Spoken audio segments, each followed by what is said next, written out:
até Abel Bet-Maaca, e a todos os beritas, e ajuntaram-se também, o seguiram, e vieram e o cercaram em Abel Bet-Maaca, e levantaram uma barragem contra a cidade, e isto colocado na trincheira. Todo o povo que estava com Joabe batia no muro para derrubá-lo. Versículo 16. Então uma mulher sábia gritou de dentro da cidade: ouvi, peço-vos que digares a Joabe: chega-te aqui, para que eu te fale. Chegando-se a ela, a mulher lhe disse: tu és Joabe? E disse ele: eu sou. E ela lhe disse: ouve as palavras da tua serva. E disse ele: ouço. Então falou ela, dizendo: antigamente costumava-se dizer, certamente pediram conselho a Abel, e assim resolveram. Sou eu uma das pacíficas e das fiéis em Israel, e tu procuras matar uma cidade que é humana em Israel? Por que, pois, devorarias a herança do Senhor? Então respondeu Joabe e disse: longe, longe de mim que eu tal faça, e que eu devore o amigo. A coisa não é assim. Porém, um só homem do monte de Efraim, cujo nome é Seba, filho de Bicri, levantou a mão contra o rei. Um só homem do monte de Efraim, cujo nome é Seba, filho de Bicri, levantou a mão contra o rei, contra Davi. Me entrega só este, e retirar-me-ei da cidade. Então disse a mulher a Joabe: eis que te será lançada a sua cabeça pelo muro. Pai, nós te agradecemos, Senhor, pelo privilégio de estarmos aqui essa manhã. Eu quero nesse momento unir a minha oração com a da tua serva que me antecedeu, porque tua palavra diz que aquilo que nós ligássemos na terra seria ligado no céu. A palavra é tua, essa igreja pertence a ti, e nós estamos aqui porque te amamos. Mais uma vez, Espírito Santo, faz aquilo que te apraz, cura, liberta, restaura, batiza, salva. Senhor, faz do teu jeito, da tua maneira, da tua vontade. Pai, leva a nossa mente cativa a ti, que nenhuma dúvida, que nenhum problema, perturbação venha arrancar a paz dos teus filhos agora, e que só saia da minha boca aquilo que vier do teu alto e sublime trono. Fica conosco, Pai, até o término desse culto, e nós prometemos tributar a ti toda a honra, toda a glória e todo o louvor para sempre. Amém. Glória a Deus. Olhe para mim. Agora sua atenção aqui e preste sua mente por alguns minutos. Eu prometo ser breve, mas eu quero ser fiel ao que o Espírito de Deus já tem colocado ao meu espírito para essa manhã, para esse momento. Davi, ele foi um homem de guerra. Desde o começo da sua história, ele enfrentou batalhas. Na verdade, desde antes dele ganhar uma notoriedade dentro da nação de Israel, ele já tinha um histórico de ter enfrentado guerras, lutas contra urso, contra leão, antes mesmo de enfrentar os gigantes. Ele tem um histórico de batalhas tão grande na sua vida, que quando ele externa o desejo de construir uma casa para Deus, Deus olha para ele e acha certo o desejo dele, mas por causa do sangue da sua mão, na verdade, ele diz que quem cumpriria esse propósito era o seu filho Salomão. Por causa desse histórico de guerra, ele enfrentou o gigante. Em determinado momento, quando ele deveria desposar a filha de Saul, porque era um prêmio para quem matasse o gigante, Saul conseguiu forjar uma situação e propôs que ele trouxesse sempre o recurso de filisteus para que de fato ele se casasse. E a intenção de forjar aquela situação era que Davi morresse na guerra, para que não morresse pelas suas mãos, isso não prejudicasse a sua vida. Davi era para trazer 100, trouxe 200. Era um homem que ganhou tantas e tantas batalhas que as mulheres da sua cidade começaram a cantar: Saul matou milhares, mas Davi os seus 10 milhares.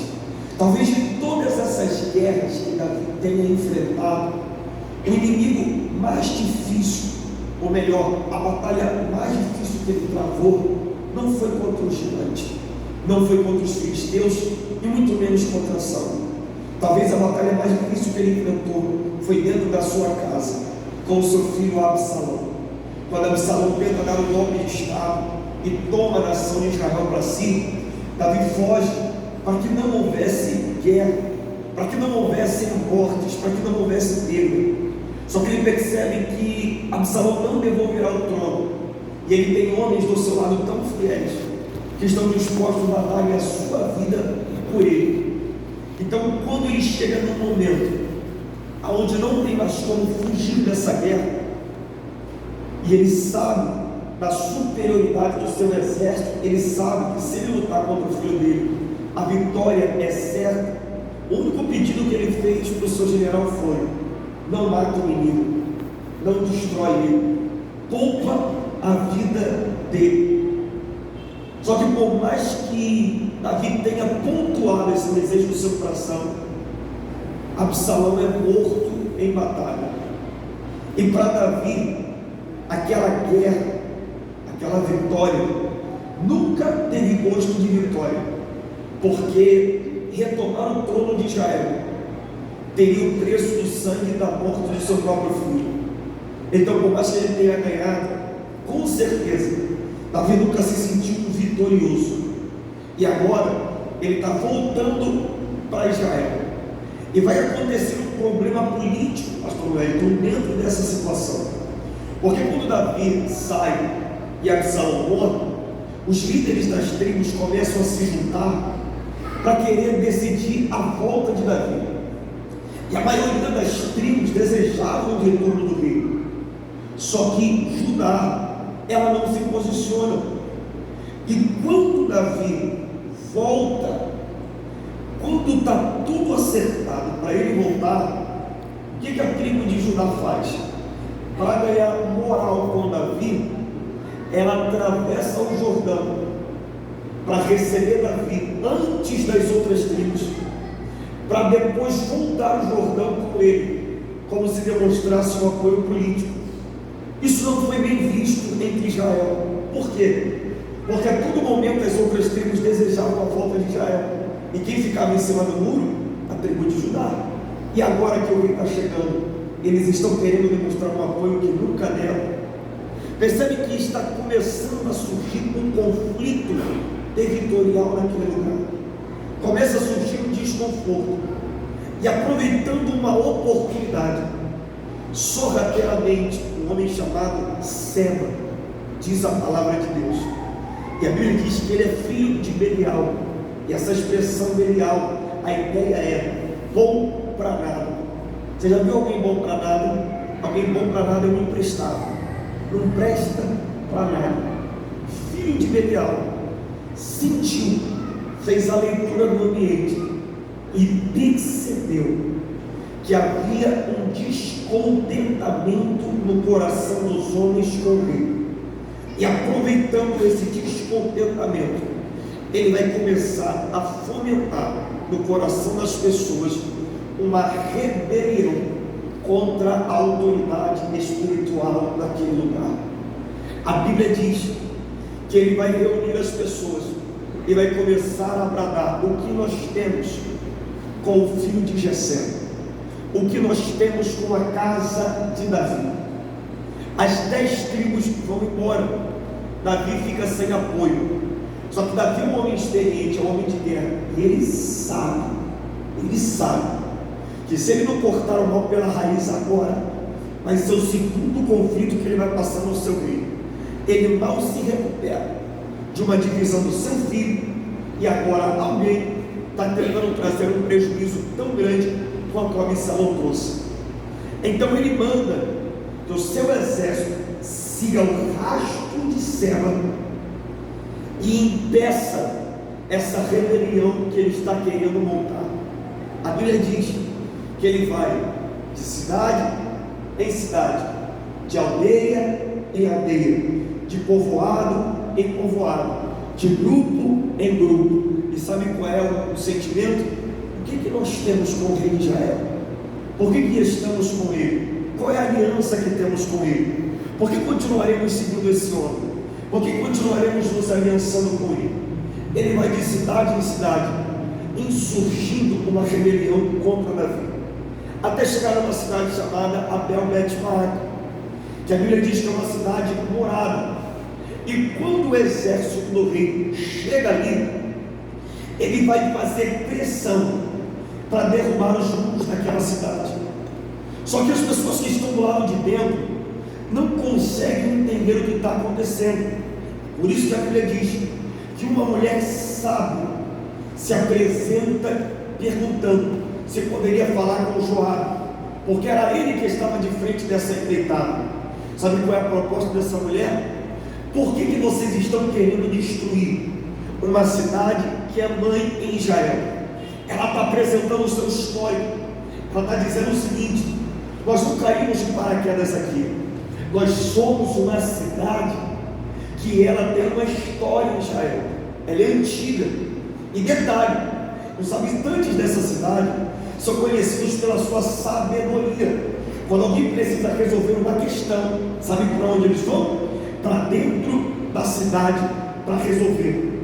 Por que agora vocês estão querendo destruir uma cidade que é tão tradicional, tão antiga? Sabe que essa mulher não sabe o que está acontecendo debaixo do seu nariz? Ela não sabe o que está acontecendo dentro da sua cidade.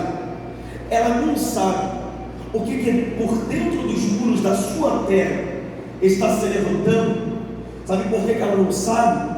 Porque Seba não entra nos lugares deixando claro quais são as suas intenções. Ele entra camuflado, ele entra escondido, ele entra de forma sorrateira. O exército do rei não consegue entrar, mas Seba, pastor, entra, porque Seba é o tipo de gente que chega para trazer bagunça, para trazer confusão, mas consegue ser discreto. Ninguém sabe por onde entrou, há quanto tempo está, qual é o lugar que veio, mas está no ambiente, e não está para somar, só está para trazer problema, divisão, trazer separação. E eu vim aqui essa manhã pregar contra o espírito de Seba, que está entrando em igrejas, que está entrando em famílias, que está entrando em casamentos, que está destruindo a harmonia de lugares, e você não sabe por onde veio, por onde entrou, o que está acontecendo. O que você sabe é que está chegando no final do ano e não há paz naquela casa, ninguém conversa com ninguém, acabou o diálogo, tudo que se fala gera um problema. Eu vim pregar contra o espírito que está trabalhando para querer destruir a tua família, aonde o menino não tem mais comunicação com o pai, aonde os filhos não tem mais comunicação com a mãe, aonde as pessoas dentro da igreja começam a emprestar a sua casa, a sala da sua casa, o seu celular, para tentar trazer problemas para dentro daquilo que Deus levantou. Sabe qual é o problema de Seba? Que ele não age como Absalão. Absalão agiu às claras, montou um exército. Seba não. Seba é o tipo de pessoa que ele trabalha nos bastidores, de grupinho em grupinho, de amigo em amigo, de casa em casa, de pessoa em pessoa. Há poder, meu irmão, nessa manhã, no sangue de Jesus. Há poder no sangue de Jesus. Por quê? Porque essa mulher não sabe quem é Seba. Essa mulher não sabe o que está acontecendo, e os habitantes daquela cidade também não sabem, mas o exército do rei sabe, e já está na cola dele para tentar aparar as suas arestas. Eu quero liberar uma palavra palavra para você. Talvez entrou um espírito de confusão e tu não sabe por onde que entrou na tua casa. Se foi por uma legalidade, se foi por uma brecha, se foi colocado para dentro de casa, mas entrou. Porque se tem lugar que o diabo age é na brecha. Você não viu, mas aquele que tem os olhos como chama de fogo viu. E ele está dizendo: vou colocar a casa em ordem, porque já tem anjo, já tem ordem para os exércitos de anjo marcharem em direção àquele lugar. Eu vim para uma manhã de guerra. Quem veio para guerrear essa manhã? Nós estamos debaixo de uma guerra espiritual e o diabo gosta de entrar em lugar que não foi convidado. Eu me lembro, pastor, que uns meses atrás nós estávamos em casa, eu e minha esposa, logo no começo do nosso casamento, e nós estávamos na nossa família, e eu tirei um período de oração. No momento em que eu estava orando, já era tarde, um pouco tarde da noite, ela estava dormindo. No momento em que eu estava orando, eu vi um vulto andando dentro da minha casa. Eu falei: aqui dentro não é possível. Aí fiz aquela oração de crente pentecostal de Piabetá que vem de manhã para a igreja. Irmão, dentro do prédio, levantei no joelho e comecei a cortar os laços dentro de casa. Fui no quarto, fui no banheiro, fui na sala, fui no corredor. Falei: aqui dentro não. E comecei a guerrear. Quando foi à noite ou de manhã, não lembro, eu olhei para minha esposa, porque o Espírito de Deus ele dá para a gente discernimento. E eu falei: que bolsas são essas aqui, que eu não sei de onde veio, e eu não sei por onde entrou? Que bolsas são essas? E ela disse: é para um chá que vai ter, e a minha Dina pediu para deixar aqui em casa. Eu falei assim: que utensílios são esses? São flores, são presentes para a ornamentação da festinha que vai ter. E eu perguntei por acaso: aonde foi comprado isso? E ele disse: ali na região do Mercadão de Madureira. Os irmãos entendem como é que funciona um lugar assim ali, não entende? Ele naquela região que estava. Eu falei: ah, foi de lá? Então eu já sei por onde Seba entrou. Eu já sei, coloquei a mão naquelas bolsas e disse: Senhor, eu não sei a quem isso foi consagrado, mas entrou na casa de um servo teu, e eu estou dizendo que está repreendido tudo que não provém de ti. Eu cresci no lar cristão, pastor, e nada, ninguém, nem eu, nem minha irmã, abria um biscoito lá em casa sem antes aquelas compras serem oradas. Hoje em dia, meu irmão, as pessoas pararam, perderam esse hábito. Lá em casa nada entra sem antes a gente consagrar ao Senhor. Por quê? Porque nós estamos em guerra. Eu sou de um tempo em que antes de comer tinha que orar para agradecer, porque a gente não sabia para quem era consagrado, para quem era oferecido. Eu tenho uma mensagem para Seba essa manhã. Se ele acha que ele vai fazer confusão na casa de crente, que ele vai tirar a paz na tua casa, no teu lar, eu não sei, mas ele viu. E se você pode orar comigo, o meu Deus está mandando anjos para a tua casa agora. Oh, aleluia! Ele está mandando anjos para a tua casa agora, para andar naquele quintal, para andar naquela sala, para entrar naquele quarto. E se houver um demônio abusado, Deus vai tirar daquele lugar. Quem pode adorar Ele comigo essa manhã?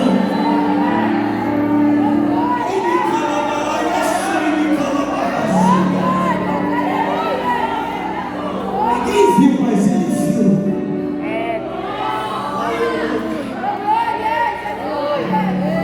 Entrou para fazer arruaça, para fazer chacota, para trazer confusão. Mas o exército do rei viu, e ele parou na porta com uma ordem: qual? Não saio da cidade sem antes trazer esse rebelde. Eu derrubo a cidade, mas os projetos do inimigo não vão se realizar naquela terra. Irmãos, senti Deus aqui, vou repetir. Eu bagunço aquela casa, eu tiro as coisas do lugar, mas o diabo não vai fazer arruaça em território de crentes. Não vai. Pode colocar a mão na boca do sapo,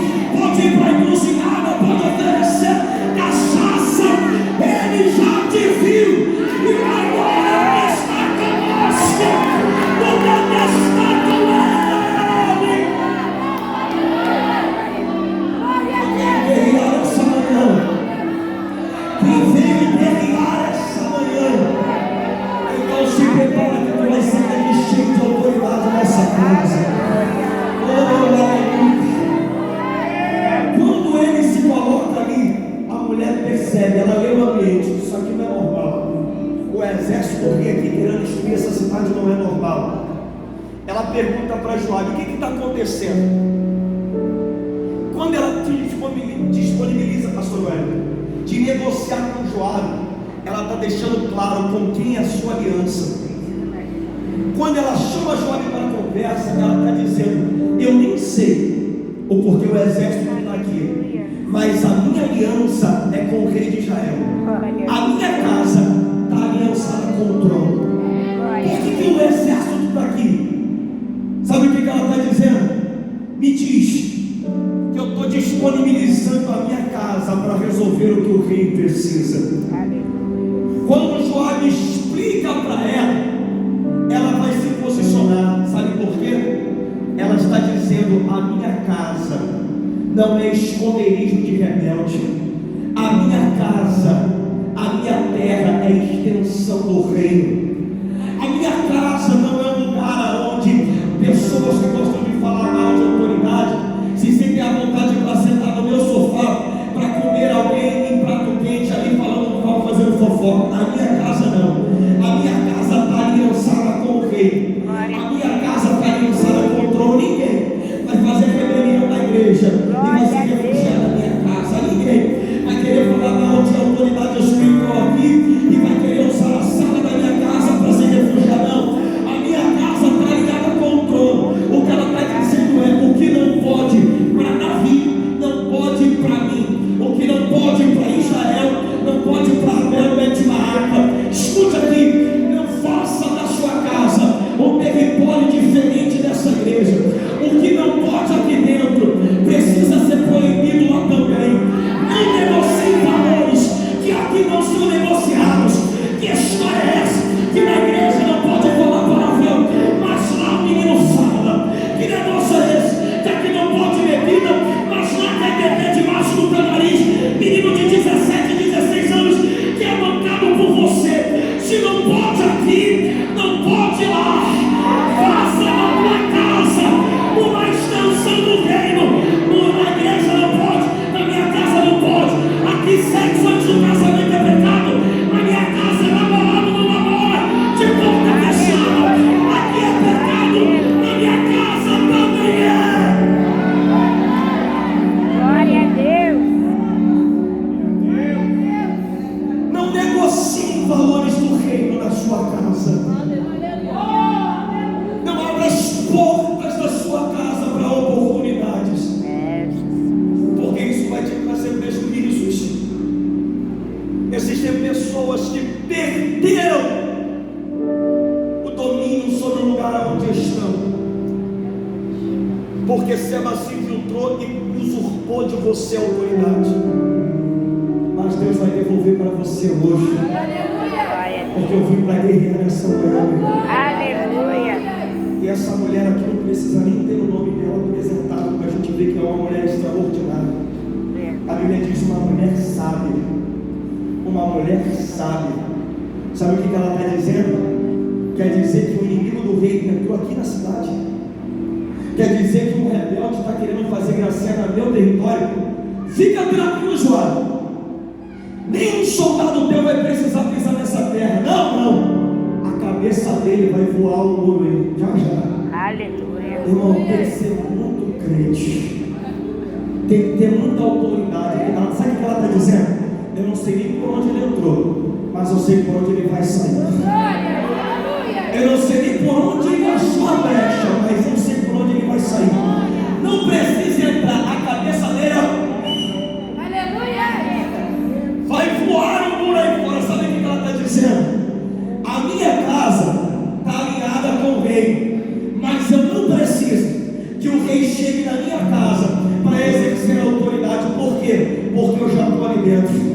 E eu ali dentro, eu represento a autoridade. Irmão, ninguém vai sair da igreja para dizer o que pode e o que não pode na sua casa. Ninguém. Não é o pastor Wellington, não são os pastores aqui não. Você já está ali dentro. Você é a extensão da autoridade. Sabe o que ela está dizendo? Eu não preciso de pastor falando com eles. Eu estou revestido da autoridade do pastor e de Deus para falar. É você que vai falar com esse menino. É você que vai pegar a senha desse celular. É você que vai impor limites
aqui, seba o teu tempo lá, acaba hoje, acaba hoje, acaba hoje.